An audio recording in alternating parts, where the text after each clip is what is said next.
नमस्कार, आप देख रहे हैं खबरों की खबर। मैं हूं आपके साथ सुमित अवस्थी। केरल के वायनाड में 29 और 30 जुलाई की दरमियानी रात हुई भारी बारिश के बाद मची तबाही का भयानक मंजर जैसे जैसे और सामने आ रहा है, उसकी गंभीरता और उसका आकार अब डरा रहा है। इस हादसे में अब तक 291 लोग मारे जा चुके हैं और अब भी 250 से ज्यादा लोग लापता बताए जा रहे हैं। करीब 200 लोग घायल हैं और 1000 से ज्यादा लोगों को अब तक सुरक्षित जगहों पर पहुंचाया जा चुका है। भूस्खलन यानी लैंडस्लाइड से मची इस तबाही में मुंडकई और चूरलमला कस्बे पूरी तरीके से तबाह हो गए हैं। कुछ ही दिन पहले तक एक बहुत ही सुरमय और खूबसूरत कुदरती इलाका अब मलबे में तब्दील हो चुका है। केरल के मुख्यमंत्री पिनाराई विजयन ने कहा है कि राहत और बचाव का काम अभी काफी दिनों तक चलेगा, क्योंकि कई लोगों का अभी तक कोई पता नहीं चला है। ऐसे कई लोग भूस्खलन के मलबे में दबे हो सकते हैं, जिनका पता लगाने के लिए स्नीफर डॉग्स का इस्तेमाल किया जा रहा है। राहत और बचाव के काम के सिलसिले में केरल के मुख्यमंत्री ने आज एक उच्च स्तरीय बैठक भी बुलाई। इसके बाद सभी राजनीतिक दलों के नेताओं की भी एक अहम बैठक हुई। केरल सरकार के 12 मंत्री वायनाड में इस वक्त कैंप कर रहे हैं और राहत और बचाव के काम की निगरानी कर रहे हैं। इस बीच मौसम विभाग ने केरल के 9 जिलों एर्नाकुलम, इडुक्की, त्रिशूर, पालाक्काड़, मलप्पुरम, कोझिकोड, वायनाड, कन्नूर और कासरगोड में भारी बारिश की आगे भी चेतावनी देते हुए येलो अलर्ट जारी कर दिया है। वायनाड की इस तबाही में कई घर तबाह हो गए तो कई ऐसे हैं जिनमें मलबा पूरी तरीके से भरा हुआ है। वायनाड में हमारे सहयोगी रौनक कुकड़े ने ऐसे ही एक इलाके से हमें ये रिपोर्ट भेजी है।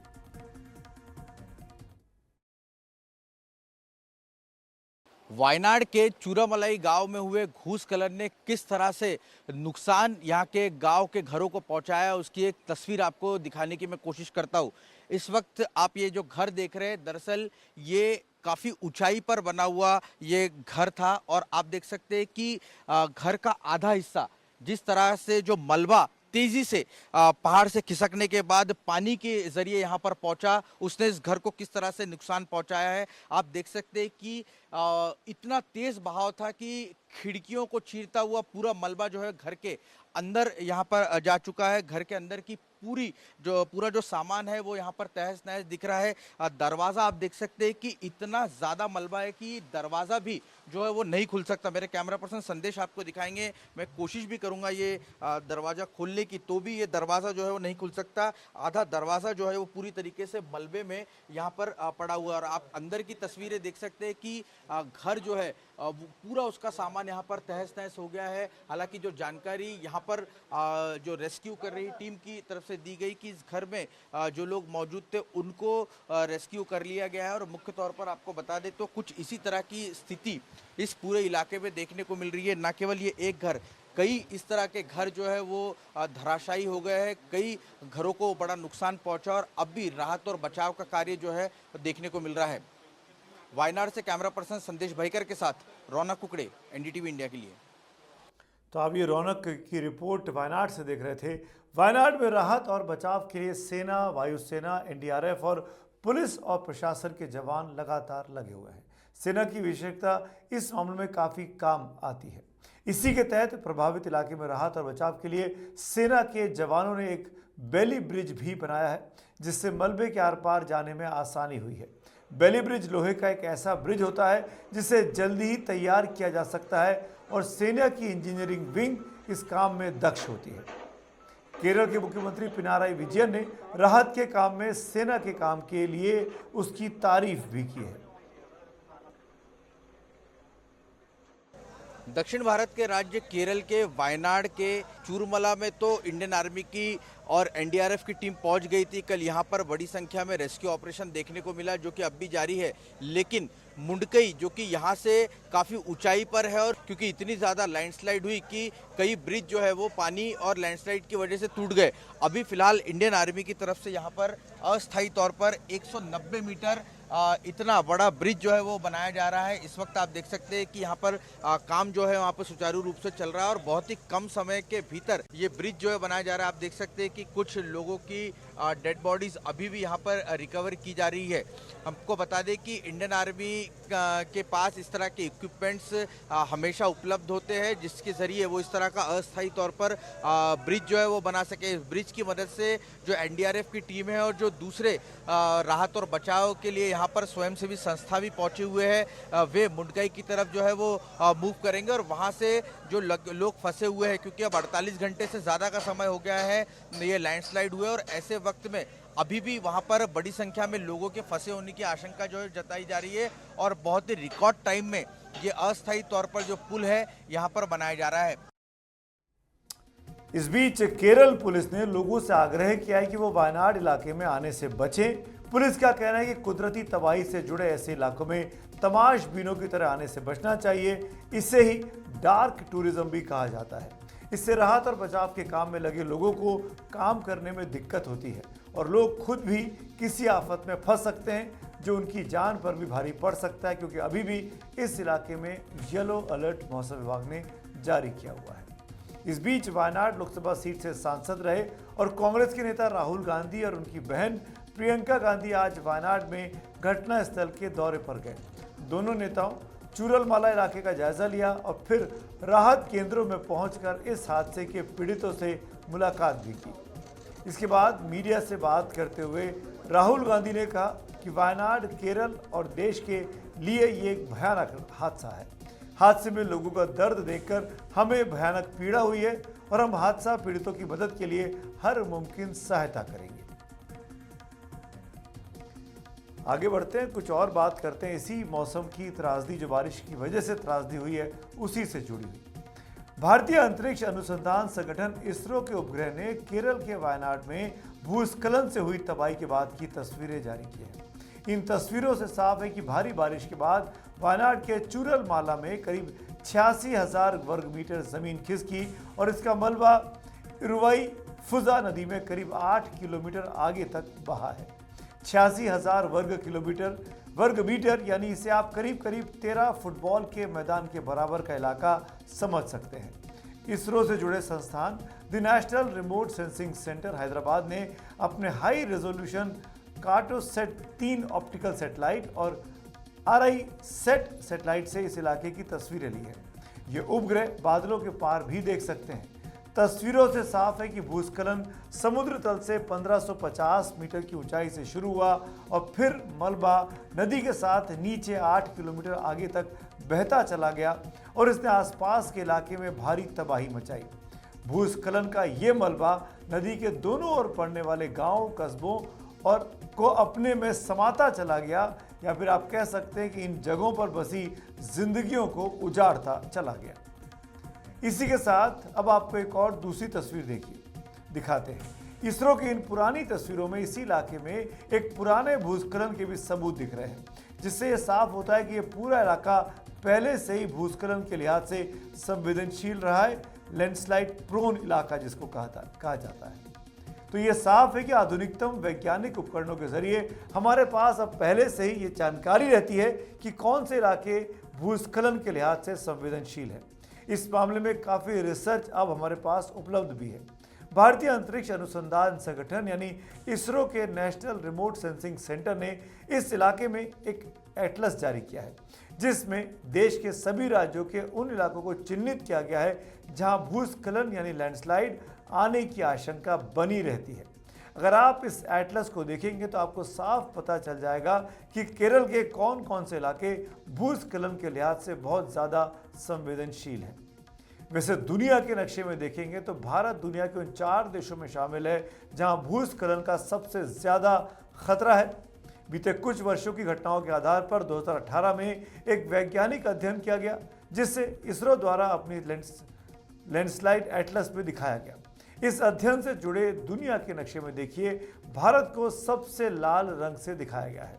इसके अलावा चीन और पूर्वी एशिया के कुछ देश भूस्खलन के लिहाज से संवेदनशील बताए गए हैं। अब अगर भारत के अंदर आपको दिखाएं तो आपको दिखेगा कि केरल का वो पूरा इलाका पहले से ही भूस्खलन के लिहाज से संवेदनशील है, जो पश्चिमी घाट यानी वेस्टर्न घाट का हिस्सा है। इसके अलावा उत्तराखंड का बड़ा पहाड़ी इलाका, हिमाचल के पहाड़ी इलाके, जम्मू कश्मीर, पश्चिम बंगाल के पहाड़ी इलाके और उत्तर पूर्वी राज्यों के बड़े इलाके भूस्खलन के लिहाज से संवेदनशील इस एटलस में दिखाए गए हैं। अब इस एटलस पर केरल पर खास तौर पर नजर डालते हैं। आप देखिए, ऊपर उत्तर पूर्व केरल से लेकर नीचे दक्षिण पूर्व केरल तक पश्चिमी घाट की पहाड़ियां जहां से गुजरती हैं, वहां लाल रंग से वो सभी इलाके दिखाए गए हैं जो भूस्खलन के लिहाज से संवेदनशील है। उत्तर पूर्व केरल का वायनाड इलाका भी इन्हीं में से एक है। इसके अलावा केरल के त्रिशूर, पलक्कड़, मल्लापुरम, वायनाड, इडुक्की, एर्नाकुलम, कोट्टायम जिले भी देश के टॉप 25 जिलों में है जहां भूस्खलन की सबसे ज्यादा आशंका बनी रहती है। यानी भूस्खलन के लिहाज से सबसे ज्यादा संवेदनशील 25 जिलों में 8 अकेले केरल में ही हैं। और इन इलाकों में कई जगह इंसानी गतिविधियां इतनी बढ़ गई हैं कि पहाड़ी ढलानों पर जगह जगह कटान हो रहे हैं। कहीं घर बन रहे हैं तो कहीं रिजॉर्ट काटे जा रहे हैं, कहीं खेत बनाया जा रहा है तो कहीं विकास के नाम पर सड़कें बनाई जा रही हैं। और अब आपको दिखाते हैं महाराष्ट्र की लैंडस्लाइड मैपिंग का ये नक्शा। महाराष्ट्र के पश्चिमी घाट वाले जिले जैसे ठाणे, पुणे, सतारा, रायगढ़, रत्नागिरी, कोल्हापुर, सिंधुदुर्ग जिलों के बड़े इलाके भूकंप के लिहाज से बहुत संवेदनशील हैं। लाल रंग दिखा रहा है कि पहाड़ियों के उन इलाकों में कभी भी बारिश के बाद भूस्खलन यानी लैंडस्लाइड हो सकता है। अब देश के उत्तर में आपको लिए चलते हैं। उत्तराखंड को देखिए। उत्तराखंड के कुल 13 जिलों में से पर्वतीय इलाकों के 5 जिले ऐसे हैं जो भूस्खलन के लिहाज से देश में सबसे ज्यादा संवेदनशील 25 जिलों की सूची में आते हैं। इन जिलों में लाल रंग का घनत्व आप देख सकते हैं। ये सभी भूस्खलन के लिहाज से संवेदनशील हैं। जब हम ये तस्वीर देख रहे हैं तो हमें सोचना चाहिए कि इन इलाकों में हम कितना निर्माण कर रहे हैं, क्योंकि वो निर्माण पहाड़ी ढालों को काट कर अस्थिर कर रहा है, जो किसी भी बरसात में खतरनाक हो सकती है और होती हुई रोज आजकल दिखाई दे रही है। उत्तराखंड से लगे हिमाचल प्रदेश का भी यही हाल है। हिमाचल के मंडी, हमीरपुर, बिलासपुर, चंबा जिले भूकंप के लिहाज से संवेदनशील सबसे ज्यादा है। इन इलाकों में भी निर्माण की गतिविधियां पिछले कुछ सालों में बहुत तेजी से बढ़ी है। इंसानी दबाव बढ़ा है, जनसंख्या का घनत्व भी इस इलाके में बढ़ता जा रहा है। उत्तराखंड और हिमाचल से आए दिन तबाही की तस्वीरें इस बात की तस्दीक करती हैं कि हम इन इलाकों के साथ खिलवाड़ से बाज नहीं आ रहे। और अब बात केंद्र शासित प्रदेश जम्मू कश्मीर और लद्दाख को इस नक्शे में आपको दिखाकर करते हैं। जम्मू कश्मीर में खास तौर पर पीर पंजाल की पहाड़ियां और उनके दक्षिण में पड़ने वाले जिले भूस्खलन के लिहाज से ज्यादा संवेदनशील हैं, जैसे पुंछ, राजौरी, जम्मू, सांबा, कठुआ वगैरह। इन इलाकों में घने जंगल और पहाड़ियां हैं और इन दिनों आप जानते हैं कि आतंकियों ने अपनी बदली हुई रणनीति के तहत इस घने जंगल वाले इलाके में आतंकी गतिविधियां भी जम्मू के इलाके में बढ़ा दी हैं। अब थोड़ा उत्तर पूर्व की ओर आपको लिए चलता हूँ। इसमें पश्चिम बंगाल को देखिए। यहाँ के पर्वतीय इलाके खासतौर पर दार्जिलिंग, कलिम्पोंग, जलपाईगुड़ी भूस्खलन के लिहाज से बहुत संवेदनशील है। उससे लगा सिक्किम का बड़ा इलाका भी इस लिहाज से सेंसिटिव या प्रोन माना गया है। पूर्वोत्तर भारत के भी सभी राज्य इस लिहाज से बहुत ज़्यादा संवेदनशील बताए गए हैं। जैसे उदाहरण के लिए अरुणाचल प्रदेश को लीजिए, यहाँ भी बड़ा पहाड़ी इलाका भूकंप के लिहाज से संवेदनशील इस लैंडस्लाइड एटलस में दिखाई देता है। भूकंप के लिहाज से भारत के कई इलाके इतने संवेदनशील और केरल सबसे ज़्यादा संवेदनशील इलाकों में इस लैंडस्लाइड एटलस के जरिए हमको दिखाई देता है। और जैसा हमने देखा, देश के जो इलाके भूस्खलन के लिहाज से सबसे ज़्यादा संवेदनशील हैं उनमें हिमाचल प्रदेश और उत्तराखंड भी है। हर साल बारिश के दिनों में इन राज्यों से तबाही की तस्वीरें सामने आती हैं। भारी बारिश से उन इलाकों में सबसे ज़्यादा नुकसान होता है जहां आबादी का दबाव एक क्रिटिकल लिमिट को पार कर जाता है या जहां पहाड़ी ढालों पर कथित विकास की किसी गतिविधि के लिए तोड़फोड़ की जाती है, ब्लास्ट किए जाते हैं। कल और आज हिमाचल प्रदेश के तमाम इलाकों में भारी बारिश हुई। इस बारिश के बाद हुए भूस्खलन और नदियों में सैलाब के कारण शिमला, कुल्लू और मंडी जिलों में 50 से ज़्यादा लोग लापता हैं। कम से कम 5 लोगों के मारे जाने की खबर आई है। सबसे ज़्यादा 36 लोग शिमला के झाकड़ी समेत से लापता हैं। मंडी में 9 लोग लापता हैं, जबकि एक शव बरामद किया गया है।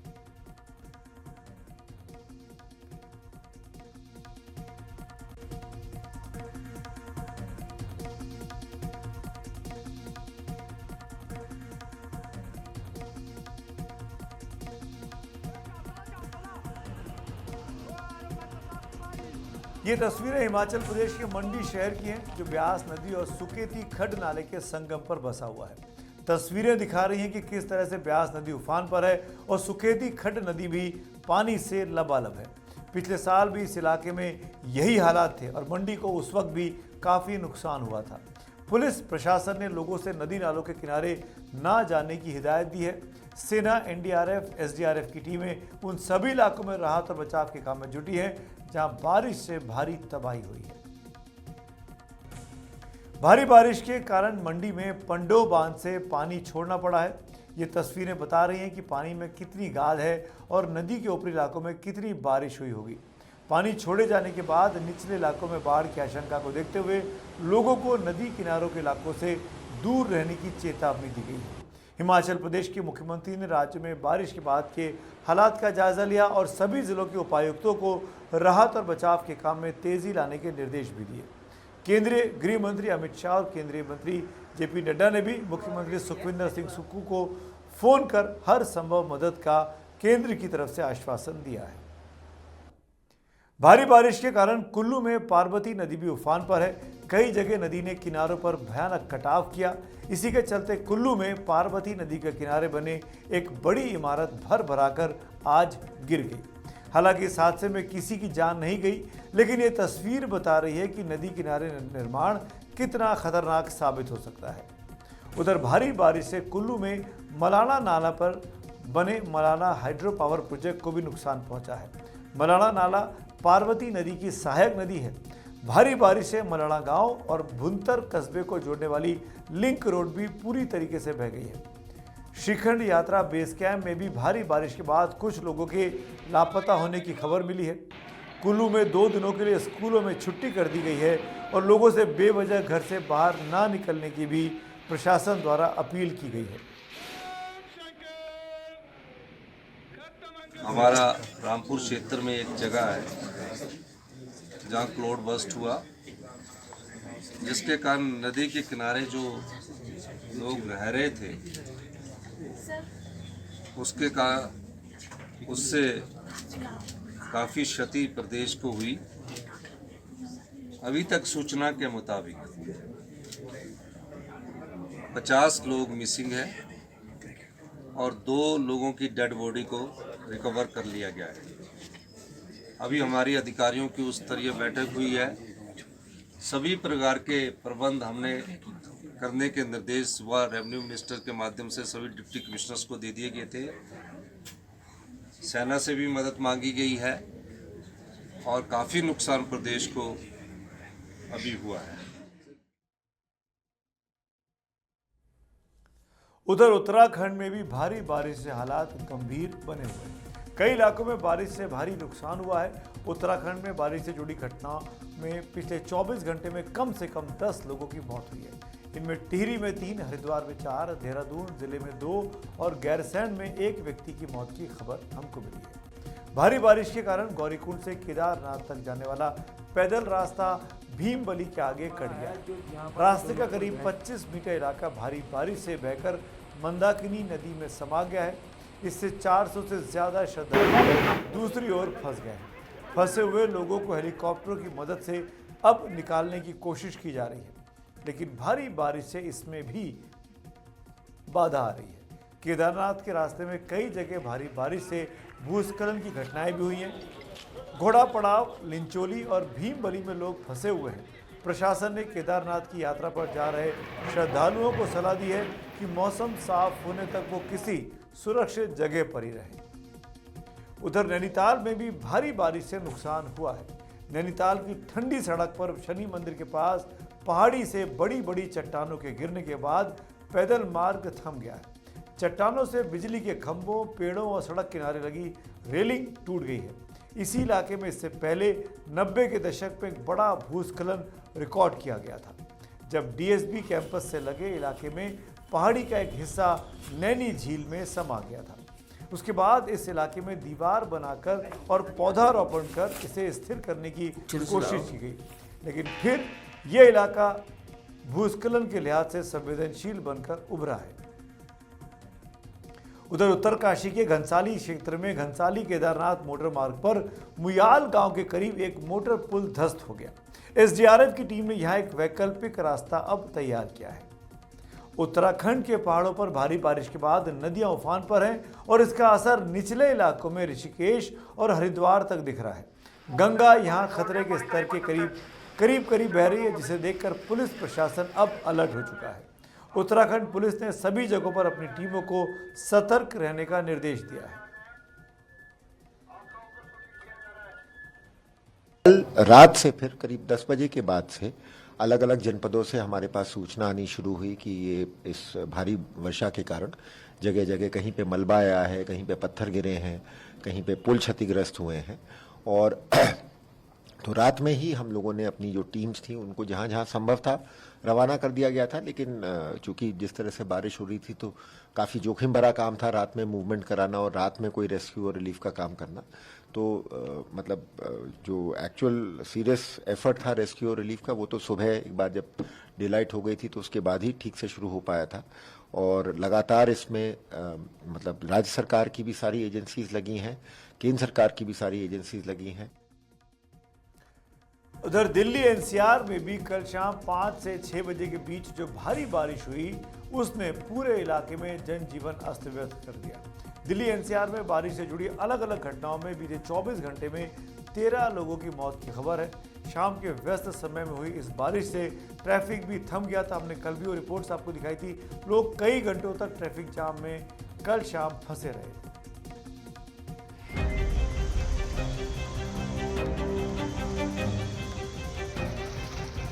दिल्ली एनसीआर में बुधवार रात बारिश आफत बनकर आई।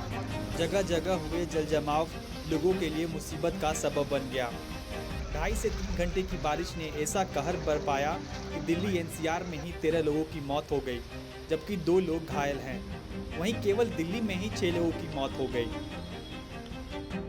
दिल्ली के घंटाघर में मकान गिरने से 1 की मौत हो गई। मीठापुर और बिंदापुर में करंट लगने से 2 की मौत हो गई। तो वहीं संगम विहार में भी करंट लगने से 1 युवक की मौत हो गई। तो खोड़ा कॉलोनी में मां बेटे के नाले में डूबकर मौत हो गई। खोड़ा कॉलोनी का हादसा बेहद ही दर्दनाक है। बारिश से इलाके में पानी इतना भर गया कि 23 साल की तनुजा बिष्ट अपने 3 साल के बेटे प्रियांश के साथ नाले में गिर गईं। तनुजा घर का सामान लेने के लिए बेटे के साथ बाजार गई थी, लेकिन किसे पता था कि वो उनकी आखिरी बाजार होने जा रही है। पर गवर्नमेंट ने यहाँ पे नाले खोल के रखे। आज मेरे बच्चे वाइफ गए, कल कोई और जाएगा। कल मैंने वहाँ भी न्यूज़ चैनल वालों को यही बोला है, पहले ये चीज़ ठीक कराओ। आज मेरे गए, कल किसी और के जाएंगे। मैं तो बचा नहीं पाया। मैंने पुलिस को भी 2 घंटे से फ़ोन कर रहा हूँ, कोई नहीं पहुँचा हुआ। फिर उसके बाद लाल बहादुर में इधर उधर की सारी पुलिस आई, वहाँ सब लोग कॉपी रजिस्टर लेके वो कर रहे हैं। मैंने कहा कुछ मुझे ज़रूरत ही नहीं है, ना मुझे कोई इंश्योरेंस चाहिए, मेरा तो सब कुछ चला गया ना। बारिश हो रही थी, 8 साढ़े 8 का टाइम था। तो मैं जैसे वहाँ से आया तो मुझे कुछ सुनवाई मिली थी। उधर जो बताया था लोगों ने कि ऐसे वहाँ हादसा हो गया है। तो हादसा होने पे सर मैं इधर से आया तो मैंने आपको देखा कि यहाँ से तो इस साइड से ये नाला है, ये थोड़ा कटा हुआ है। तो सर इससे महिला और बेटे और माँ बेटी ये दोनों आ रहे थे बेटा। तो यहाँ से आने के बाद में उसके बाद देखा तो यहाँ से डेड बॉडी यहाँ से गई। बहुत सारे बंदे थे सर, तो बहुत सारे बंदे उसको मैंने देखा। तो देखने के बाद में हमको भी एहसास हुआ, हम भी बहुत मेहनत करने के लिए तैयार थे कि कहीं मिल जाए, हमको अच्छा लगे।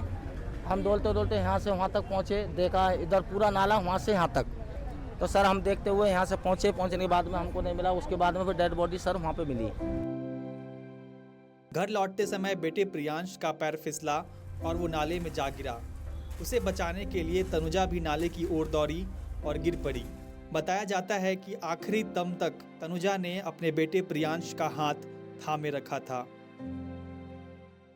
तकरीबन घटना के तकरीबन 2-2.5 घंटे बाद जब पुलिस और एनडीआरएफ की टीम आई तो जो माँ थी, माँ को यहाँ से निकाला गया था। आप ये जो देख रहे हैं, जो टावर के नीचे जो नाला देख रहे हैं आप, इसकी गहराई आप देखिए कितना ये भयानक है। ये खुला सा नाला, यहाँ पे जो है वो माँ की बॉडी को मिली थी। यहीं पे जो है वो बच्चे को रेस्क्यू किया गया था, यहीं से बच्चे की लाश मिली थी यहाँ से। तो अभी पुलिस जांच कर रही है इसका, लेकिन जो हादसा हुआ है रात को, जो स्थानीय लोग जिसे बता रहे हैं वो काफ़ी भयानक हुआ है। दिल्ली से अपने सहयोगी मानसी जोशी के साथ अतुल रंजन, एनडीटीवी इंडिया।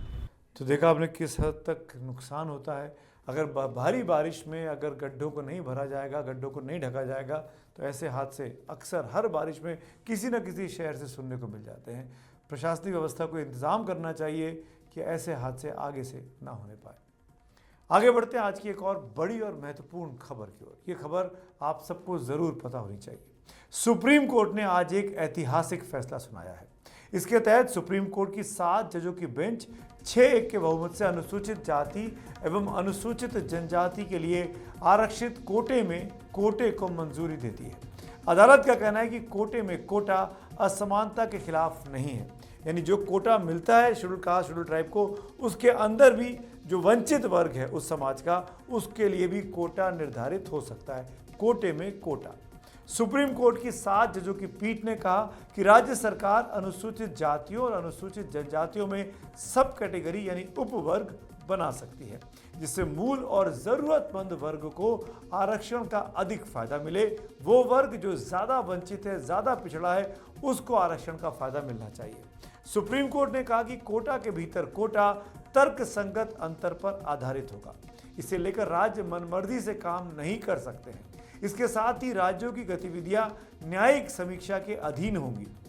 इसके साथ ही अदालत ने 2004 में ईवी चिनैया मामले में दिए गए सुप्रीम कोर्ट के 5 जजों के फैसले को आज पलट दिया है। 20 साल के बाद मौजूदा पीठ ने 2004 में दिए उस फैसले को दरकिनार कर दिया, जिसमें सुप्रीम कोर्ट ने कहा था कि SC/ST जनजातियों में सब कैटेगरी नहीं बनाई जा सकती है। सुप्रीम कोर्ट की बेंच के जस्टिस BR गवई ने इस फैसले में कई आज अहम टिप्पणियां की हैं। उन्होंने कहा कि SC/ST के भीतर ऐसी श्रेणियां हैं जिन्होंने सदियों से उत्पीड़न झेला है। SC/ST वर्ग के कुछ ही लोग आरक्षण का लाभ बार बार उठाते हैं। अब क्रीमी लेयर की पहचान कर आरक्षण के दायरे से बाहर लाने की नीति बनना चाहिए, यानी वो लोग जो आरक्षण का बार बार फायदा उठा रहे हैं उनको आरक्षण से बाहर लाना चाहिए। सच्ची समानता हासिल करने का यही एकमात्र तरीका होगा। पिछड़े समुदायों को प्राथमिकता देना राज्य का कर्तव्य है। SC/ST के क्रीमी लेयर और मेला ढोने वालों के बच्चों से तुलना भी सही नहीं है, यानी वो वर्ग जो क्रीमी लेयर है इस SC/ST कैटेगरी में, उनके बच्चे और जो बहुत वंचित हैं उनके बच्चों को एक साथ रखकर नहीं तोला जा सकता। ये सुप्रीम कोर्ट की बेंच का मानना था। 7 जजों की बेंच में शामिल जस्टिस विक्रमनाथ ने भी फैसले में कुछ गंभीर टिप्पणियां की हैं। उन्होंने कहा कि OBC पर लागू क्रीमी लेयर का सिद्धांत SC/ST पर भी लागू हो। बेंच में शामिल जस्टिस पंकज मित्तल ने अपने फैसले में लिखा कि आरक्षण एक पीढ़ी तक ही सीमित होना चाहिए। एक पीढ़ी के हाई स्टेटस तक पहुंचने पर अगली पीढ़ी को आरक्षण नहीं मिलना चाहिए। बेंच में शामिल जस्टिस सतीश चंद्र शर्मा ने भी टिप्पणी की कि एक पीढ़ी के बाद दूसरी को आरक्षण नहीं मिलना चाहिए। इसी मुद्दे पर जो आज सुप्रीम कोर्ट का ये ऐतिहासिक फैसला आया है, फैसला हालांकि 6-1 से आया। हमारे साथ और जानकारी के लिए संविधान के जानकार डॉक्टर फैजान मुस्तफ़ा साहब जुड़ रहे हैं। फैजान साहब, प्रोफेसर साहब, बहुत बहुत शुक्रिया, धन्यवाद बात करने के लिए। पहली चीज़ जो सबसे इम्पोर्टेंट मैं आपसे जानना चाहता हूँ, अमूमन जो सियासी दल होते हैं वो आरक्षण का फ़ायदा अपने मतलब से उठाना चाहते हैं, और आज की जो राजनीतिक टिप्पणियां भी आई हैं, भले ही वो SC/ST कैटेगरी के दल थे, लेकिन वो इसका विरोध करते भी सुनाई दे रहे हैं। सुनकर ये लगता है कि जो बहुत पिछड़े हैं उनकी भलाई के लिए सुप्रीम कोर्ट ने ये फैसला सुनाया है, उनको समाज में आगे लाने के लिए फैसला सुनाया है। पर कुछ लोग इसका जो SC/ST कैटेगरी में है वही इसका विरोध कर रहे हैं। इसको आप कैसे देखते हैं? सुमित, संविधान में आरक्षण जाहिर है कि सामाजिक न्याय करने के लिए किया था, लेकिन विभिन्न राजनीतिक दलों ने उसका इस्तेमाल अपने राजनीतिक फायदे के लिए और स्पेशल वोट बैंक क्रिएट करने के लिए किया। अब इस फैसले का असर यह हो सकता है कि दलितों में भी आपस में बंटवारा हो जाए और कुछ जातियां किसी के पास हों और कुछ जातियां किसी और के पास हों। ऐसा ही बैकवर्ड क्लासेस में भी हो चुका है कि एक्सट्रीमली बैकवर्ड क्लासेस और बैकवर्ड क्लासेस का क्लासिफिकेशन हो चुका है। मुझे डर इस बात का है कि इस फैसले पर रिएक्शन यूनानिमस नहीं होगा। कुछ राज्य सरकारों ने जो अपोजिशन की हैं, जैसे तमिलनाडु या तेलंगाना, इसका स्वागत किया है। आपको मालूम है कि ये चेन्नैया का केस जो है ये आंध्र प्रदेश से ही चला था जी। लेकिन कुछ राज्य और राजनीतिक दल इसका विरोध करेंगे, क्योंकि जो बहुत बड़ी कॉन्स्टिट्यूंसी दलितों की किसी राजनीतिक दल के साथ थी, अगर उसमें बंटवारा होगा तो जाहिर है कि उनके वोट उसमें कम हो जाएंगे। सबसे अहम बात आज के जजमेंट में जो क्रीमी लेयर को SC ST में भी लागू करने की बात है, मुझे लगता है इसका काफी विरोध होगा। जजमेंट जो है वो कॉन्स्टिट्यूशनली स्पीकिंग लगता है सही है कि भाई जो सबसे ज्यादा डिजर्विंग हो, जिसको सबसे ज्यादा आरक्षण की आवश्यकता हो, उसको आरक्षण मिले। लेकिन यह बात भी सही है कि क्या एक जनरेशन से वो जो स्टिग्मा होता है कई शताब्दियों का, वो समाप्त हो जाता है। मैंने सुना था किसी इंटरव्यू में मीरा कुमार, जो कि बाद में लोकसभा की अध्यक्ष भी बनी थी, वो एक फॉरेन सर्विस की ऑफिसर थी और उन्हें लंदन में जाकर घर मिलने में प्रॉब्लम हुई थी, क्योंकि आपको मालूम है कि वो जगजीवन राम की बेटी थी। तो बेसिकली बात यह है कि कानूनन ये बात चाहे सही हो, लेकिन ये कि एक पंडोरा बॉक्स खुलेगा, क्योंकि बात ये हो रही है कि SC ST में किसको कितना दिया जाए ये राज्य तय करेगा, और इसके लिए कोई क्वांटिफाइबल डेटा कलेक्ट किया जाएगा और देखा जाएगा किसकी कितनी भागीदारी है, और देखा जाएगा किसका प्रतिनिधित्व कम है। तो ये तो एक तरीके से जो विपक्ष कास्ट सर्वे की डिमांड कर रहा है, उस डिमांड को पक्ष में जाता हुआ फैसला लग रहा है। और मुझे लगता है कि अब कास्ट सर्वे की डिमांड जो है उसमें और तेजी आएगी। मेरा सवाल लीगली स्पीकिंग एक और बड़ा मुद्दा यह है कि इंदिरा स्वामी का केस, जो कि 9 जजेस की बेंच का था, उसने कहा था साफ तौर से कि वो जो कुछ भी कह रहे हैं वो OBC रिजर्वेशन के लिए कह रहे हैं, क्योंकि वो केस मंडल कमीशन के बारे में था। अब कैसे एक 7 जज की बेंच एक 9 जजेस बेंच के फैसले को ओवर रूल कर सकती है? गो के जजमेंट में वो कह रहे हैं हम उन्हें ओवर रूल नहीं कर रहे हैं, लेकिन जस्टिस बेला त्रिवेदी ने साफ तौर से इस बात को लिखा है, और जस्टिस जीवन रेड्डी का पैराग्राफ 781 बिल्कुल साफ है इंदिरा स्वामी में, कि यहां पे जो भी बात हो रही है, हम पहले ही बता दें, ये OBC रिजर्वेशन के लिए हो रही है। आप देखिए, रिजर्वेशन को डाइल्यूट करने के जितने भी प्रयत्न न्यायपालिका ने किए हैं, उन सब को संसद ने संवैधानिक संशोधन से समाप्त किया है। जैसे इंदिरा स्वामी ने कहा कि प्रमोशन में रिजर्वेशन नहीं होगा, तो सरकार को 77वां संवैधानिक अमेंडमेंट लाना पड़ा और सरकार ने कहा नहीं, प्रमोशन में भी होगा। सुप्रीम कोर्ट ने कहा था कि भाई 50% से ज्यादा रिजर्वेशन नहीं हो सकता, तो जैसे एक साल की सीटें अगर बच गई तो उन सीटों को अगले साल की सीटों में जोड़ दिया जाता था, इसे कैरिंग फॉरवर्ड कहते थे जी। और जाहिर है कि जब ये संख्या पिछले साल की बची हुई सीटें और इस साल की सीटें मिलाएं तो वो 50% से ज्यादा हो जाती थी। फैजान साहब, इसकी इजाजत नहीं, इस पे अगर आपको मेरी आवाज आ रही है तो मैं आपसे ये भी पूछना चाह रहा था, ऐसा क्यों दिखाई देता है कि जो पॉलिटिकल क्लास है, कहिए मुझे आपकी आवाज नहीं आ रही है। अरे मेरी आवाज आप तक पहुंच रही है क्या? क्या मुझे सुन सकते हैं? आप पूछिए मुझसे। जी, मेरा सवाल आपसे यही था फैजान साहब, ऐसा क्यों दिखाई देता है कि पॉलिटिकल क्लास एक खास तबके को ही बढ़ाता हुआ दिखाई देता है? SC ST कैटेगरी और OBC कैटेगरी की बात कर रहा हूं, और जो जुडिशियल क्लास है वो चाहता है कि सबको भला हो। क्या इसके पीछे चुनाव जीतना और चुनाव का मंसूबे पूरा करना है? क्योंकि राजनीतिक पार्टियों को चुनाव जीतना होता है तो ऐसे क्लास को ढूंढते हैं जहां पे ज्यादा उनका वोट बैंक है, और जुडिशरी को चुनाव लड़ना नहीं है तो वो सबके लिए सबको अधिकार मिल जाए, इस तरह की बातें करते हैं। बिल्कुल ये बात है सुमित, मैं इस पे लिखता रहा हूं जी हाँ, कि सरकारें रिजर्वेशन के पक्ष में रहती हैं, उसे बढ़ाना चाहती हैं ताकि उनका वोट बैंक बढ़े, और अदालतें मेरिट पर ज्यादा फोकस डालती हैं। लेकिन अब इसका एक क्रिटिसिज्म यह भी होता है कि अदालतों में अपर कास्ट का बहुत बड़ा डोमिनेशन है। अभी आप कल से देखना शुरू करेंगे कि जो दलित ग्रुप्स हैं वो लिखेंगे कि देखिए साहब इस बेंच में भी 6 जजेस जो थे वो अपर कास्ट के थे और एक जस्टिस गवाई जो थे सिर्फ दूसरी तरह के थे, और उन्होंने भी जो है क्रीमी लेयर के SC ST में लागू करने की बात की।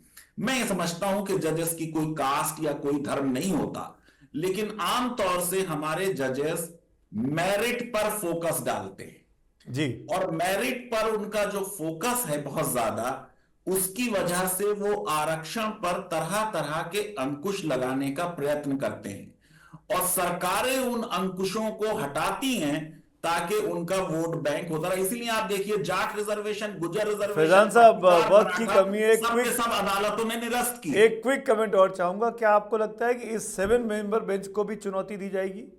ऐसा होने वाला है?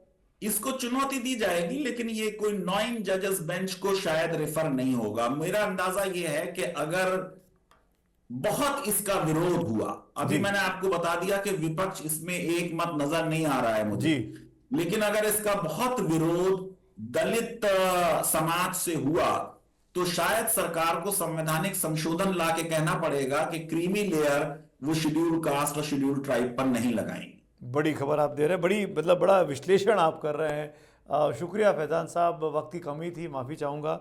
और बात करने का मन था लेकिन मेरी समय की सीमा है। तो क्या ये भी हो सकता है आने वाले वक्त में, जैसा कि फैजान मुस्तफ़ा जैसे सीजन लर्नर्ड कॉन्स्टिट्यूशनल के एक्सपर्ट बता रहे हैं, कि आने वाले वक्त में सरकार शायद इस फैसले को पलटने के लिए कोई अमेंडमेंट संसद में ले आए, जो आज सुप्रीम कोर्ट में फैसला आया है। वक्त हो गया ब्रेक का, ब्रेक के उस पार कुछ और खबरें, बने रहिए NDTV इंडिया के साथ।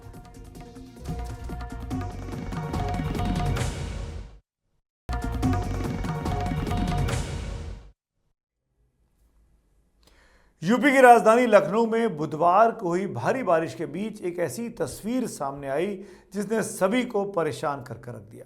दरअसल जलभराव के बीच से गुजर रहे एक बाइक सवार के साथ उसकी साथी के ऊपर जमकर लोगों ने, आसपास जो लोग खड़े थे, उन्होंने छेड़खानी की। इस मामले में इसका वीडियो वायरल हुआ। मुख्यमंत्री योगी आदित्यनाथ ने सख्त कार्रवाई करते हुए आरोपियों की गिरफ्तारी भी कराई और पुलिस कर्मियों पर भी कार्रवाई के निर्देश दिए हैं। क्या है पूरा मामला, इस खास रिपोर्ट में आइए देखते हैं।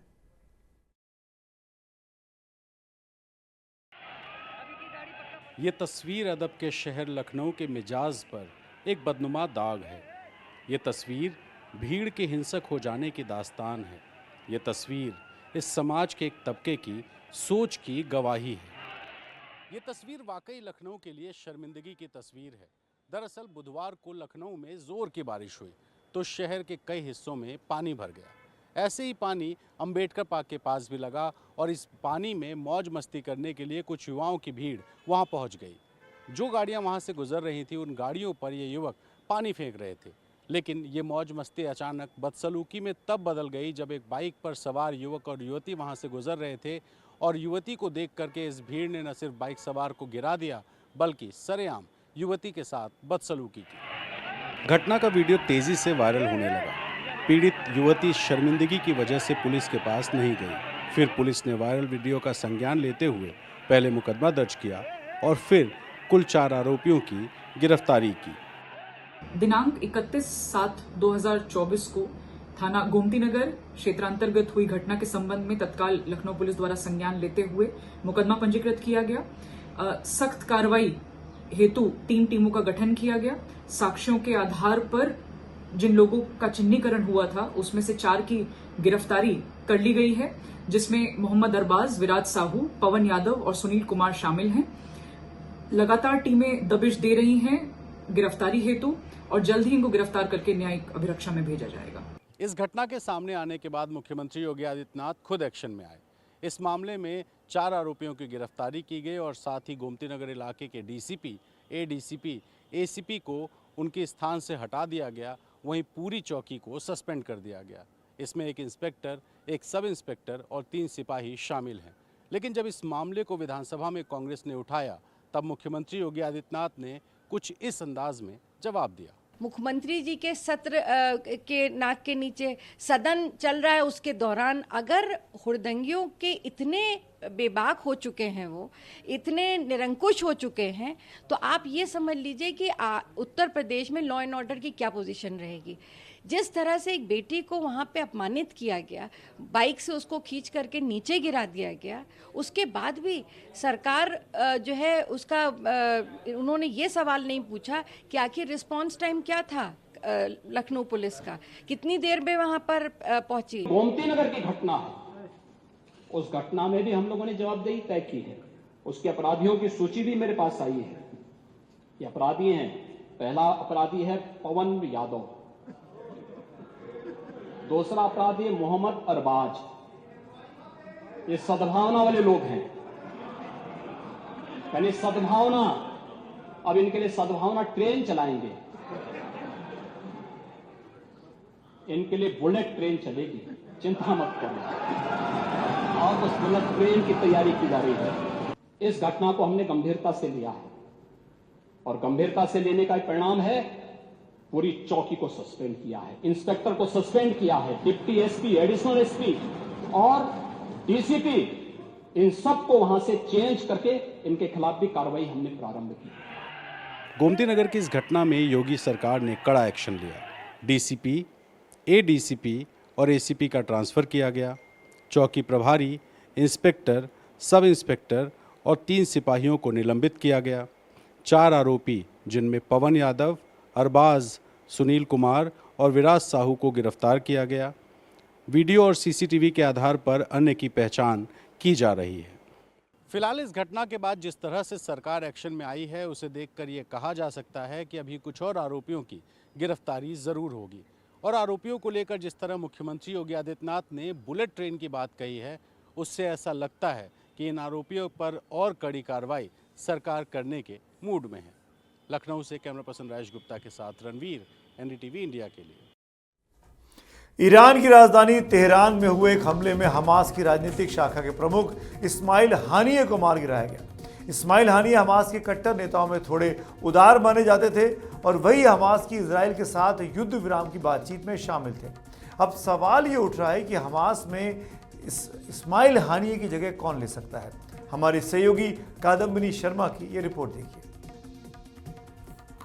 हमास के पॉलिटिकल विंग प्रमुख इस्माइल हानिये के मारे जाने के बाद अब सवाल उठ रहा है कि हानिये की जगह कौन लेगा। यह भी चर्चा है कि क्या एक पॉलिटिकल विंग की जरूरत है भी कि नहीं, लेकिन ये माना जा रहा है कि हो सकता है कि उनके जो डेप्यूटी रहे हैं उनमें से किसी को उनके पद पर रखा जाए। जगह लेनी तो थी उनका एक और जो डेप्यूटी है सालेह अरूरी, उसको लेकिन जनवरी में बेरूत में एक इजरायली एयर स्ट्राइक में अरूरी जो है वो मारा गया। अब जिनके नाम चल रहे हैं उनमें 2 नाम जो हैं वो प्रमुख हैं, हालांकि नाम तो और भी हैं। जो 2 नाम हैं वो हैं खालिद मशाल और गुट का हमास का एक पूर्व लीडर खलील अल हया। तो 2 ये नाम सबसे आगे चल रहे हैं। अगर मशाल की बात करें तो 2017 तक मशाल जो है वो हमास का नेतृत्व कर रहा था। तुर्की और कतर से अच्छे रिश्ते हैं, मॉडरेट माना जाता है। कुछ लोगों का ये भी मानना है कि जो हॉस्टेजेस का मामला जो अटका हुआ है रिहाई का, उसमें बातचीत में शायद मशाल बेहतर साबित होगा। लेकिन गाजा में युद्ध की अगुवाई कर रहे याहिया सिनवर, जो कि काफी प्रभावशाली नेता है हमास का, उससे मशाल को समर्थन नहीं मिलेगा।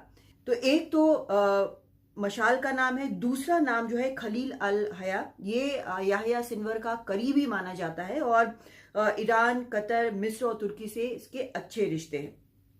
हानिये की हत्या के बाद जो शख्स सामने आया जिसने बयान दिया वो अल हया ही था। उसने ये कहा कि युद्ध ही एक समाधान है और हमास जो है वो युद्ध आगे भी जारी रखेगा, चाहे एक लीडर मारा जाए या 10। तो ये एक जो माना जाता है कि हमास में किसी के भी मारे जाने से हमास का जो काम है वो रुकता नहीं है। बहुत तेजी से, बहुत स्मूथली उनके लीडर जो हैं वो रिप्लेस हो जाते हैं, उनकी जगह नया लीडर आ जाता है और लगातार ये उनका जो काम है वो चलता रहता है। तो आज खबरों की खबर में मेरे साथ इतना ही। शुभ रात्रि।